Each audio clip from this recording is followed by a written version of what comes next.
Let's talk about writing a statement of purpose today.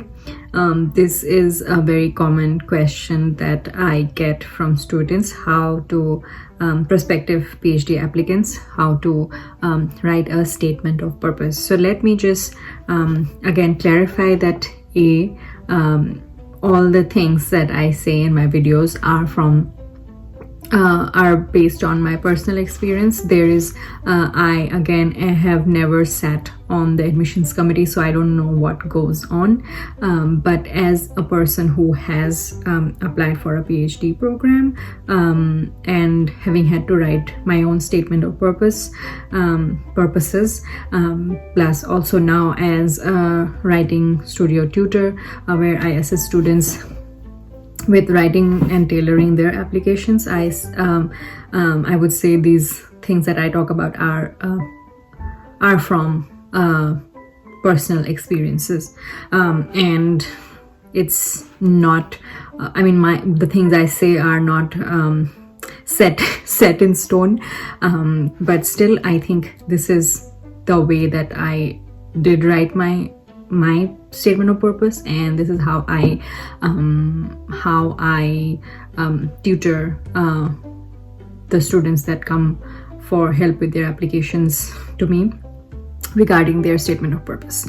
So the first thing that it's usually especially speaking for the humanities, it is maximum 1-paged, single-spaced, or 2 pages long, the statement of purpose, single-spaced. Most universities don't have any specific format or pattern that you should follow, but usually the rule is that it should be 1 to 2 pages, single-spaced. The first paragraph, let's talk about that. Okay, so the first paragraph, you will of course talk about your intended research, where you would briefly explain what it is that you would want to do. Talk directly about what your intentions are with the PhD program. You explain if there is any other subgenre or subfield that you would want to explore, and basically giving them a gist about what your intentions are with your PhD. What is the broader field or broader theme, and then of course you sort of throughout your application you sort of concise it gradually. So for example, if you are talking about literature, so let's say if you're talking about post-colonial literature, post-colonial literature itself is a very vast field. So what exactly do you want to study in post-colonial literature? Narrow it down by let's say geography, era, gender of the writer, or if you are picking up a specific author, do you want to pick an African country? Do you want to pick a South Asian country? Do you want to pick a South American country? Where is your writer situated? In which era, in which year do you want to do your research on? So do scheme for topics, do scheme for writers that you think would be interested, and try to narrow your scope down. Do you want to look at a particular text, or do you want to look at not a text, but texts? Do you want to look at it from which lens would you prefer?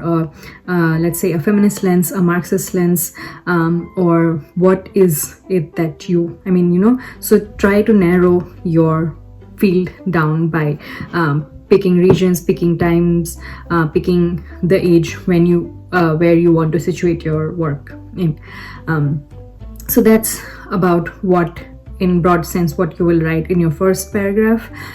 You can sometimes people try to also sort of write a small anecdote about how that is personally related to them, but I feel that is not necessary to do.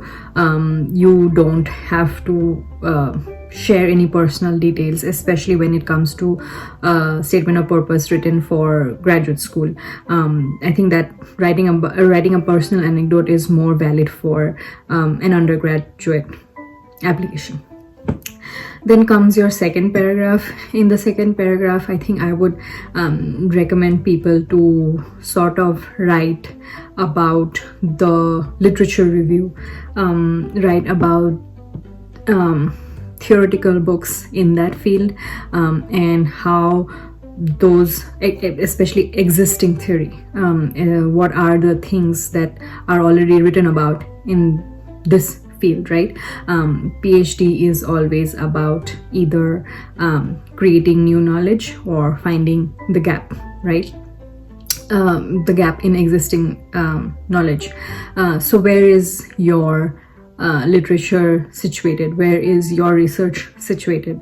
So it is very important for you to research and read the things that are, I would say, canonical texts, but also recent research that is going on in the field.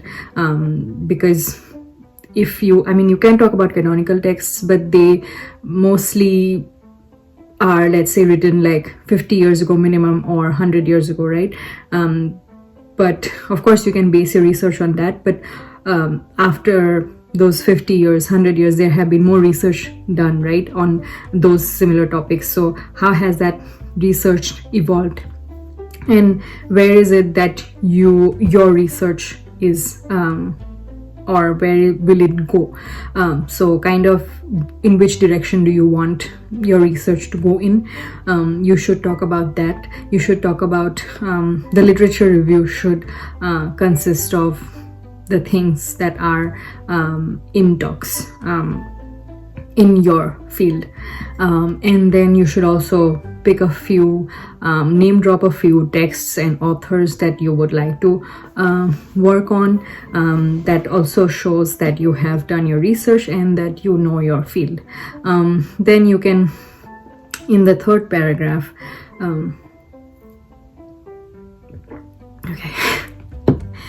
in the third paragraph, you can talk about your experiences in the field, or your experiences, if not in the particular field, but your research experience till that point.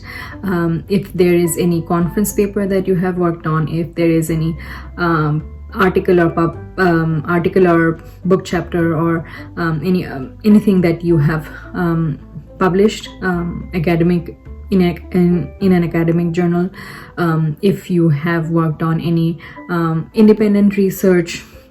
So your third paragraph sort of becomes this space for you to sort of brag about your work and your experience. I also get a lot of questions about what if we don't have experience, or what if we don't have publications. I think that's totally okay. A lot of people who are coming into PhD programs don't have a lot of experience. They do get that experience and exposure during the PhD journey, or sometimes even after. So I would say, of course, again, there's another fear that you are repeating yourself, like you've already written about your accomplishments in your CV. So would it be repeating myself if I also talk about those things in my SOP?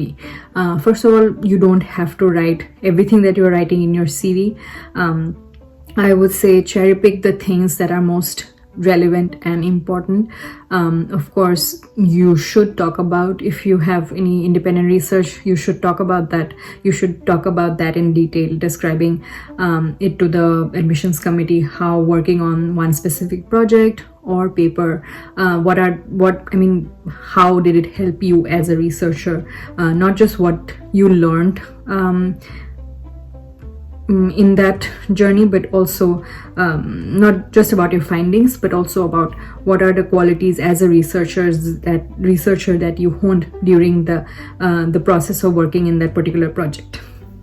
Be it actually going and doing archaeological research field trips, or being at interviewing people, or is it more literary, is it more archival work that you have done, or library visits, or what are the all these qualities are very much important to hone as a researcher in the future, especially in PhD. So if you have done any work as such, do mention that in your third paragraph, because it's very important that you come across as a good candidate for the PhD program.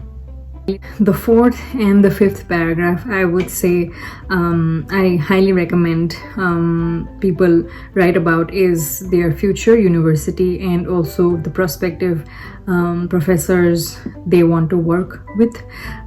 It is I always advise people to write at least name drop at least 2 to 3 professors, and you can of course choose one particular professor and talk about their research work a little bit and show how their current research work or the work that they have done, how that aligns with your future project, and how you as well as that professor, you both are good fit for each other. And also, when you're talking about the university, what are the qualities of the university that appeals to you? You should talk about that. If there are any other courses in other disciplines that you would like to take, you should also mention that. If in case your interests are interdisciplinary, in my case I was interested in the women, gender and sexuality department, and so I did mention that I wanted to take courses from there, and also the gender studies department also offered a certificate course, so I mentioned how I was inclined in doing the certificate course, which now this semester I got an acceptance to their certificate program, so I will be doing that program as well. Apart from being a part of the English department, I'm also part of the women's and gender and sexuality department.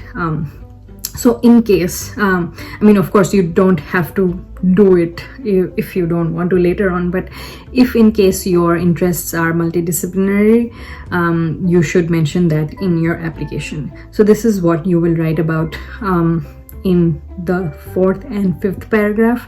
I think these many paragraphs are enough, but in case you want to of course divide up this structure as well, you can of course do so, but of course end by talking about your research again, and how of course your research does not have to be path breaking. You don't have to,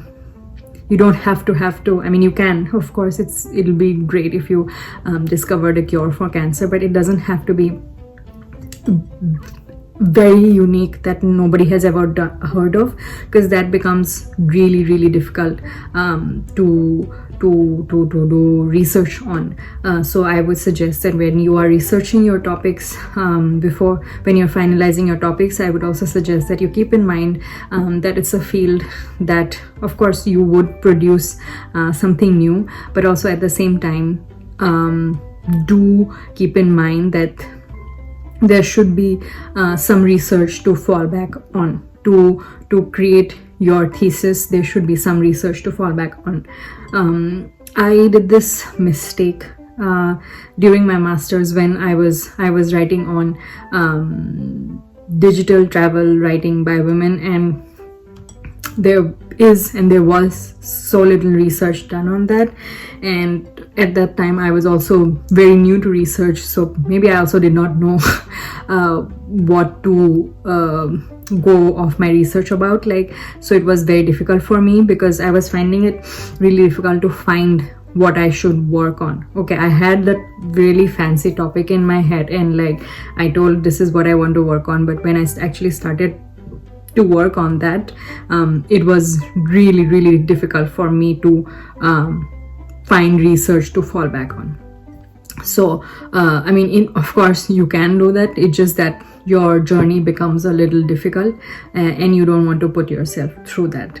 Of course, even with my topic, I am hopefully doing something new and producing new knowledge, but also at the same time there is some theoretical and conceptual work that I can fall back on. So keep in mind that the structure of your statement of purpose is not rigid. You can mix it up, and you can do whatever you want to do, and whatever you are comfortable with, and whatever your writing style is. This is just a structure that after having researched quite a few things about the statement of purpose, that I have come to realize, and I have come to sort of fall back on for my students as well. So do keep this structure in mind, but also note that at the end of the day, it is about your research. It is about how you can how positively you can portray yourself in that 2 sheets of paper, and how you can make connections with your future research and the department, the professors, the university, how your vision aligns with their vision, how your skill sets that you have honed throughout these years, how will they help you to pursue your career in the future as a researcher, of course. Again, like applying to the US, when you're writing your statement of purpose, they don't rely on just this one particular document. They of course evaluate your transcripts, your CV, your sample papers where you write an actual paper, an actual 20 to 25 page research paper. They also look at letter of recommendations, and I think this is it. Or maybe there was, I'm forgetting. So what I'm trying to say is that they do approach this application process holistically, so it does not just rely on this one piece of document. But I would say that this is the statement of purpose is one of the most important documents in your application. So yeah, I hope this video helps, and do let me know if you have any specific questions. I do not and will not and cannot cannot give advice to each and every one of you about your specific applications, because I do not have time. But if you have any specific questions about how to go about it, do leave them in the comment section below. I will be happy to answer them. And yeah, good luck with your applications this fall season.